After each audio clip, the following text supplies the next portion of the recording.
मिलने वाली लो बहू। दोस्तों, चलिए आज हम देखते देखो हैं ममता, सच मैं आज ऑफिस बोलने जाने के वाली मूड में नहीं बहू की हूँ। किसी एक का नई फोन आया ऑफिस से कहानी। तो बोल देना कि मैं घर पर नहीं हूँ, किसी जरूरी काम से गांव गया हूँ। ठीक है, मैं चला सुने, बाकी मैं संभाल लूंगा। ममता बेचारी, जैसा नाम वैसा ही नेचर। ना कभी झूठ बोला, ना फरेब, ना किसी से चालाकी की, ना किसी की पंचायत। सुन लेती है पति की बात और फिर कुछ देर बाद फोन आता है। हेलो, कौन? मैं सुनील का बॉस बोल रहा हूँ। दफ्तर में इतना काम पड़ा है, अभी तक ऑफिस नहीं आया। वो क्या कर रहा है? फोन दीजिए उसे। जी वो तो सो रहे हैं, कह रहे हैं कि आज गर्मी बहुत है तो घर के मजे लेंगे। बॉस को बीवी की बात पर गुस्सा आ जाता है, तो उसे बोल दीजिएगा कि अब घर में गर्मी के ही मजे ले, कोई जरूरत नहीं है यहाँ आने की। ये बोलकर बॉस फोन रख देता है। ममता सारी बात सुनील को बता देती है। न जाने किस बेवकूफ से पाला पड़ा है, समझ नहीं आता। तुम्हारे कारण मेरी नौकरी चली गई। अरे झूठ बोलने में क्या जा रहा था तुम्हारा? ममता को समझ में नहीं आ रहा था कि उसकी खता क्या थी। अरे जो है वही तो बोला। फिर एक रोज, बहू, अरे आ बहू, कहाँ है तेरा पति? इस महीने घर के खर्चे के पैसे भी नहीं भेजे। क्यों, माँ बाप की फिक्र खत्म हो गई है क्या उसे? पाए लागू माँ जी, वो ये बोल रहे थे कि माँ को क्या है, घर का राशन, खेत का पैसा, मवेशी का दूध, फिर भी न जाने क्यों मेरे सर पर भार देकर बैठी है। तभी सुनील ममता के मुंह पर हाथ रख देता है। क्यों रे कल मुंह है, हटा बहू के मुंह से हाथ। अरे क्या क्या बोलता है तू?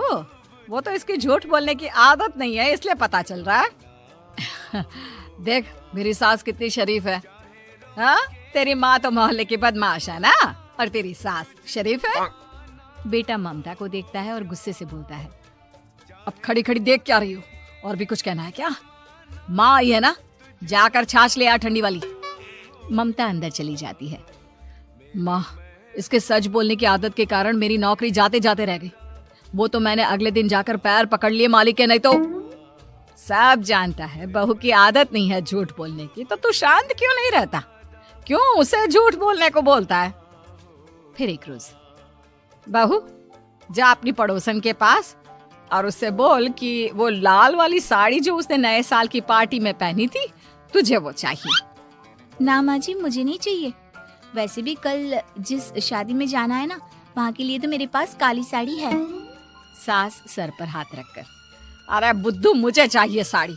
वैसे भी तुम लोगों में तो साड़ी का लेन देन चलता है ना, तेरी भी तो उसने पहनी थी ना।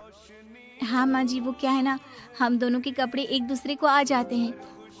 मैं ले आती हूँ आपके लिए साड़ी। बहू पड़ोसन के पास जाती है।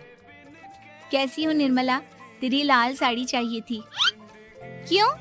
तू तो बोल रही थी कि तेरे पास काली वाली साड़ी है, तू वही पहनेगी, फिर लाल का क्या करेगी?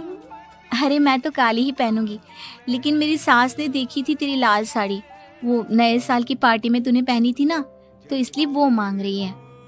ये सुनकर पड़ोसन थोड़ा परेशान हो जाती है। देख ममता, तेरे लिए तो मैं एक बार को साड़ी दे भी देती, लेकिन तेरी सास के लिए नहीं। वो क्या है ना, तू तो जानती है कितनी गंदी आदत है तेरी सास की, खाया पिया सब कपड़े पर ही पोंछ देती है। मेरी लाल साड़ी बहुत महंगी वाली है, पता चले उस पर हल्दी तेल का निशान लगा हो। ममता घर आ जाती है खाली हाथ। ममता को देखकर, नहीं देना उसका लूटी ने साड़ी, अब आए तुझसे लेने तेरा सामान, अच्छे से बताती हूँ। माँ जी, वो क्या है ना, मुझे तो वो दे रही थी, लेकिन आपके नाम पर नहीं दी। अरे किसने बोला था मेरा नाम लेने को? बोल देती तुझे पहनना है, लेकिन ना, तू तो ठहरी सच की देवी। न जाने सास क्या सोचती है, पर हंसने लगती है। अरे माँ, क्या हो गया? क्या सोचकर हंस रही है? याद है जब बहू को देखने गए थे? हाँ बस सही बात है। याद आ गया कैसे मेरी सास बाजार के खाने को बोल रही थी कि ममता ने बनाया है। और बहू ने आकर सब बता दिया कि ये सारा खाना तो बाजार से आया है, वो भी कल्लू हलवाई की दुकान से। ममता दोनों की बात सुन रही थी।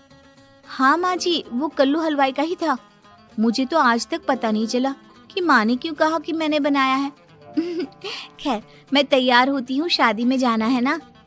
पूरा परिवार शादी में जाता है, जहाँ खाना वाना खाकर सभी बैठे होते हैं कि एक औरत ममता की सास से कहती है, क्या बात है बहन जी, मेरी आपकी बात हुई थी तो आप तो बोल रही थी कि लाल साड़ी पहनने वाली हैं, तो मैंने ये काली पहन ली। पता होता कि आप लाल नहीं पहन रही हैं तो मैं ही अपनी लाल पहनाती। अच्छा जी, तो इसलिए पूछा जा रहा था। अरे इतनी साड़ियाँ हैं कि क्या बताऊं। मैंने सोचा तो था, पर ये सामने दिख गई तो यही पहन लिया।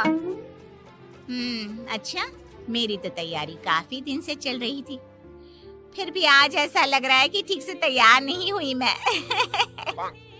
तभी आ जाती है हमारी सच्ची बहू, ममता बहू।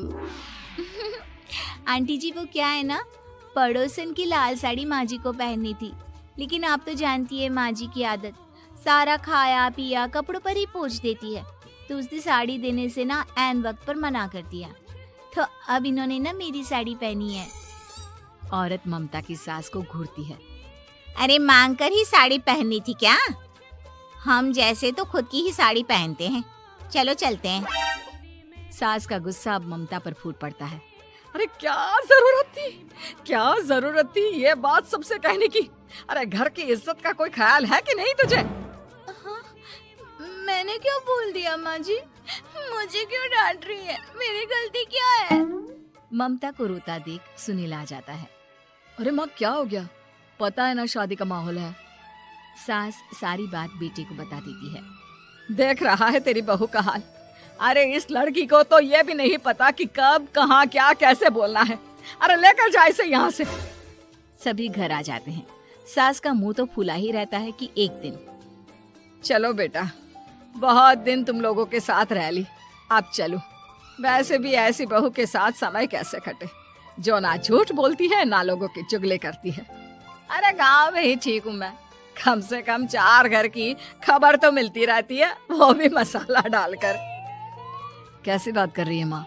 अभी तो आई है, रह जाना, कितना अच्छा लगता है तेरे रहने से घर। तभी ममता आ जाती है। अच्छा लगता है, लेकिन आप तो बोल रहे थे कि न जाने कब तक रुकेगी, जाने का नाम ही नहीं ले रही।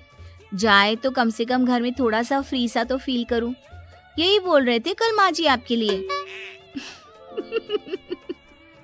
सास बेटे को देखती है, लेकिन क्या कहती बेचारी, जब अपना ही सिक्का खोटा हो। चली जाती है चुपचाप गांव। फिर एक रोज घर की घंटी बजती है। सामने खड़ा होता है सुनील का बॉस।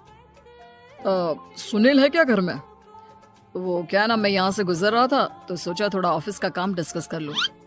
ममता कुछ कहती कि तभी वहाँ सुनील आ जाता है। अरे बॉस, आप आइए आइए। क्या बात है, घर तो बहुत सुंदर है। वैसे भाभी जी, आपकी खूब बातें सुनी है कि आप कभी झूठ नहीं बोलती। ये तो पता नहीं, लेकिन हमेशा सर कुछ न कुछ ऐसा बोल देती हूँ जिससे परेशानी हो जाती है।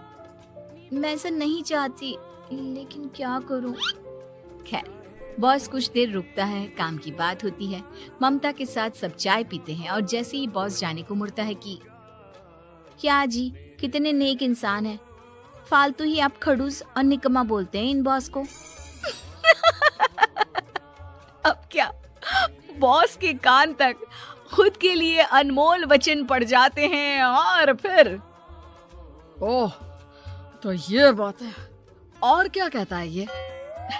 अरे बॉस, आप भी किसकी बात पर विश्वास कर रहे हैं? अरे इससे तो ये भी नहीं पता कि आलू प्याज कहाँ रखा है। अरे ये क्या जाने क्या बोलना है क्या नहीं बोलना है। मतलब जो मुंह में आ रहा है बोले जा रहा है। भाभी जी आप बताइए। नहीं बॉस, लग रहा है कि कुछ गलत बोल गई मैं। वैसे ये सिर्फ इतना ही बोलते हैं कि आप में कोई टैलेंट है ही नहीं, आपकी नौकरी इन्हीं के कारण तो बची हुई है। अरे बस कर ले अम्मा, अब क्या करवा कर मानेगी, बड़ी मुश्किल से तो नौकरी बची थी मेरी।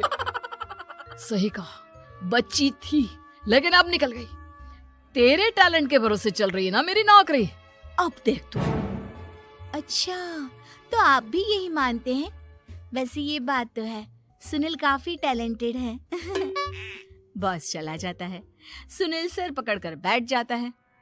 माना सच बोलना एक अच्छी आदत है, लेकिन ममता आज का समय ऐसा नहीं है। तुझे थोड़ा सा समाज को देखकर खुद को बदलना होगा, समझी? जी मुझे तो पता ही नहीं चलता कि मैं क्या गलत कर रही हूँ। यकीन मानिए मैं जानबूझकर नहीं करती। सुनील सोच लेता है कि वो किसी न किसी तरह अपनी बीवी के इस भोलेपन का इलाज करके रहेगा, लेकिन सवाल ये कि कैसे का जवाब अब मिल जाता है। और फिर एक रोज ममता की माँ आती है। ममता, तुझे तो पता है तेरे पापा का काम ठीक नहीं चल रहा है, कुछ पैसों की जरूरत थी, तेरे पास हो तो मदद कर दे बेटा। ममता माँ को घर खर्चे से बचाए पैसे दे देती है। पैसे देने के बाद सुनील आ जाता है। अरे सासू माँ, आज यहाँ कैसे आना हुआ? नहीं बेटा, वो ममता की याद आ रही थी ना तो आ गई। वो क्या है ना, पता है पापा का काम ठीक नहीं चल रहा है तो माँ कुछ पैसे लेने आई थी। क्यों? यहाँ क्या पैसे का पेड़ उगा है? अरे कौन सी माँ अपनी बेटी के ससुराल का खाती है? कोई जरूरत नहीं है पैसे देने की। वापस कर दो माँ जी पैसे और निकलो यहाँ से। आगे से यहाँ पैसे लेने नहीं आना। सुनील ये बोलकर निकल जाता है। उसके जाने के बाद, बेटा ममता, तूने मेरी बेइज्जती कराने के लिए यहाँ बुलाया था क्या? अरे छोटा सा झूठ बोल देती तो तेरी माँ की इज्जत बच जाती, लेकिन चलती हूँ मैं। सास बाहर जाकर बाहर खड़े सुनील से कहती है, तेरे कहने पर बेटा हमने ये नाटक तो खेल लिया, लेकिन उसका क्या असर होता है ये नहीं पता। थोड़ी देर बाद सुनील घर आता है। देखिए, मुझे मेरी गलती का एहसास हो गया है। मैं समझ गई हूँ कि सच कितना सच होता है और उसकी कीमत आज के समय में बहुत बड़ी है। माफ करना, मैं आज से सच कभी नहीं बोलूंगी। अगर क्या? कहानी अच्छी लगी हो कभी तो नहीं? मेरे चैनल को लाइक एंड सब्सक्राइब करें। फिर क्या, दोनों मियाँ बीवी